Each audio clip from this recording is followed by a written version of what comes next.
స్వామి స్వామి స్వామి స్వామి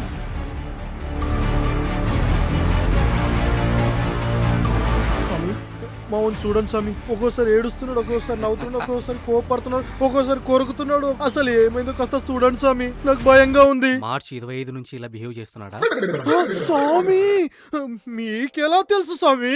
ఇలాంటి మానసిక స్థితితో చాలా మంది నా దగ్గరికి వచ్చారు. దీనికి ఏ మందు లేదు, ఏ పూజ లేదు, ఏ మాయం లేదు. మే 25 వరకు మీరు భరించాల్సిందే నాయన. ఆ రోజు వరకే ఎందుకు స్వామి? ఐపీఎల్ లాస్ట్ రోజు ఆ రోజే. అంటే ఇది ఐపీఎల్ ఎఫెక్టా స్వామి? అవును నాయన. అమ్మా స్వామి మిమ్మల్ని కొడతాడు, మీరు వెళ్ళిపోండి స్వామి. దారా తెలిసిపోయింది.